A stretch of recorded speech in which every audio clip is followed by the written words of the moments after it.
people came in late. Who was it?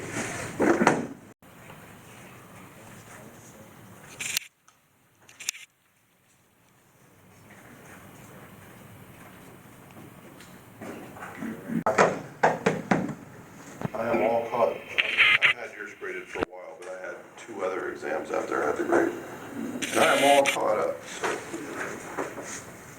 I'm going to give one more exam to another class next week. And then it'll be finals. And I'll be a grading machine after getting the first one of those.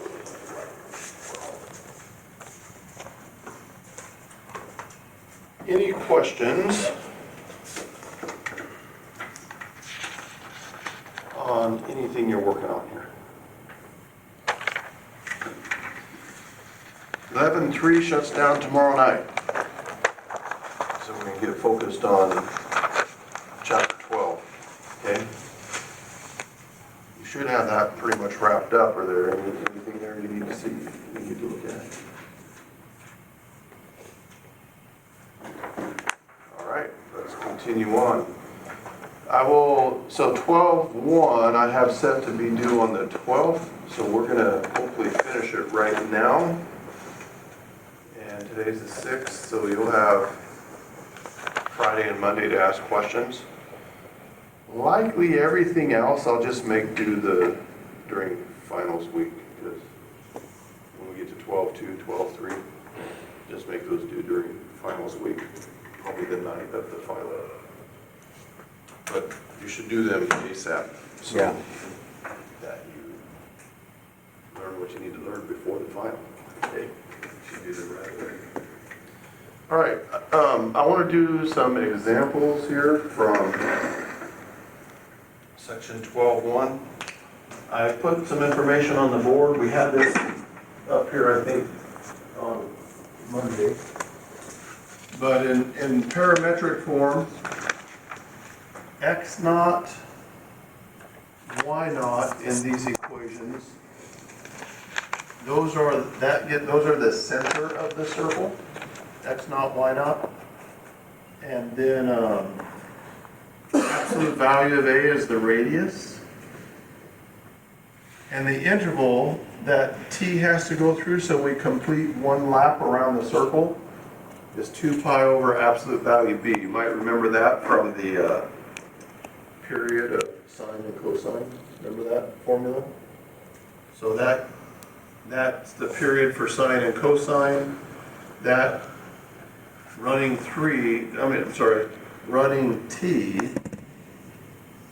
from 0 to there gives us one lap around the circle. And then lines, these are the parametric equations for lines.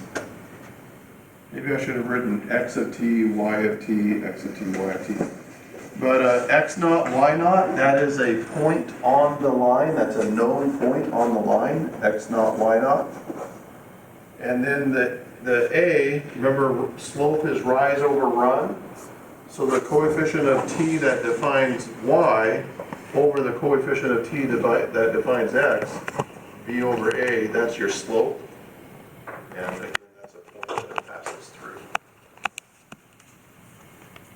So we're going to do some examples straight from my lab.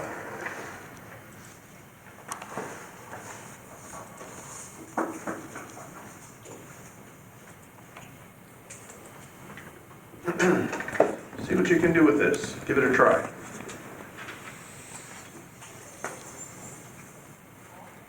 Give parametric equations that describe a full circle of radius capital R centered at the origin with clockwise orientation. So when we trace it out, it needs to go this way.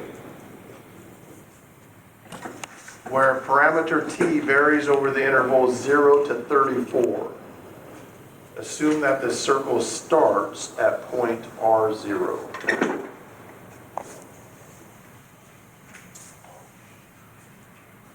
Go ahead and see what you can do with that.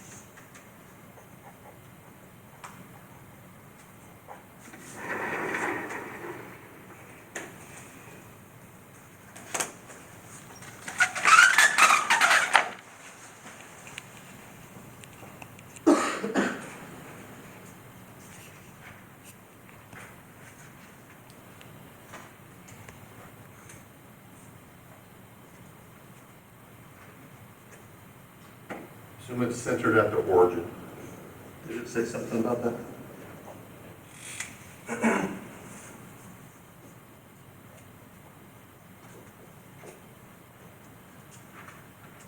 All right, so if it's centered at 0, 0, then x of t equals 0 plus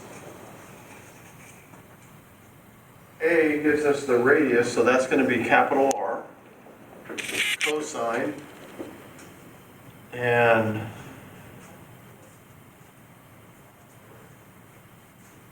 this right here, 2 pi over b. So we want this, when t goes from 0 to 34, we want that to trace out exactly 1 lap around the circle. So we need to find b that makes that happen. What we do is we set 2 pi over absolute value b equal to the 34 here. And we get 2 pi equals absolute value b, 34. Divide by 34 and absolute value b equals 2 pi over 34. Reduce absolute value b equals pi over 17.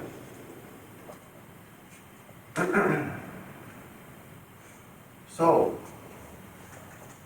the b's are pi over 17, but notice it's absolute value of b that's pi over 17. That means b could be positive or it could be negative, right? Yeah, we're going to have to figure that out. For now, let's put pi over 17 in here, and then y of t equals 0 plus r sine pi over 17. Oh, there's a t next to it. Sorry about that. T. It's not complete yet. Those are not completely correct.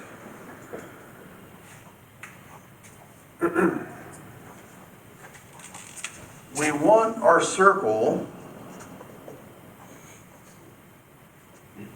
to begin here at R0, and we want it to trace clockwise.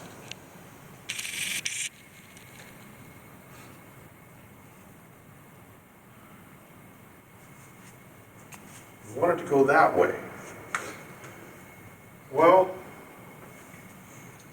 you know, if you put in 0 for the t's, cosine of 0 is 1, so that'll give you r times 1 is r.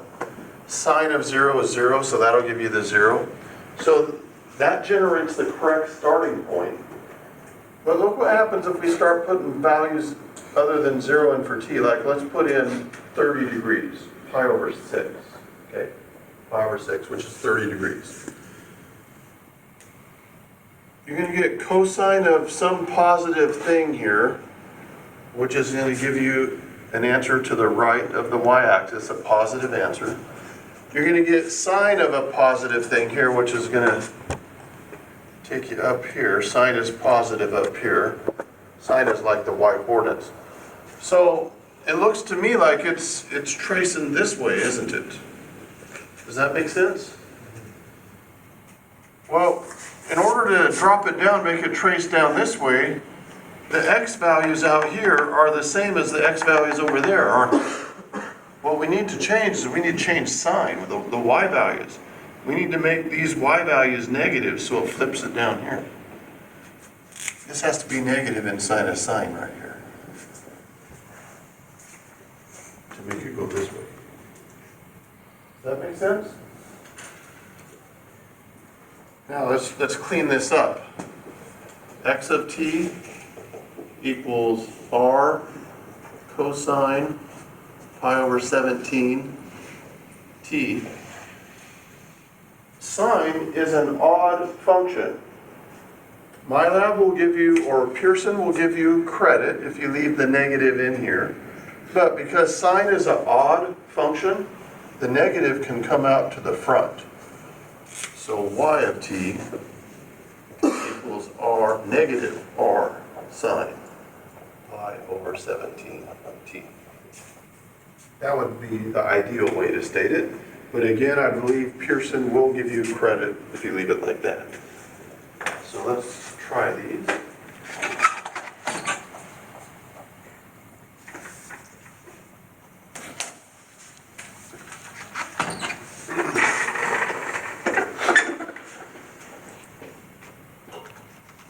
Make sure you use capital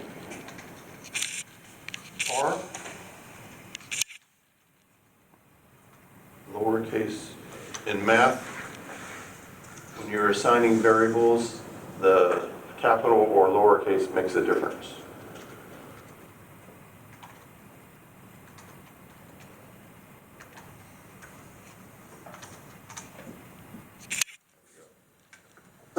Yes, sir. So the negative is applied due to the fact that it went in a clockwise motion? Correct. If it was counterclockwise, there would be no negative? Correct. If it was counterclockwise, we would have left the negative out. So that is a important distinction between the old plain XY graphing that we grew up with and parametric. Parametric has a direction, and the direction matters. And the other stuff, you know, x squared plus y squared equals r squared, the direction didn't matter, did it? So with parametric equations, that is a component of the graph. If you don't state the direction, or if you state the direction in the wrong direction, that the graph is not correct. Okay. Any questions here? All right, let's, next one I want to do is number 5.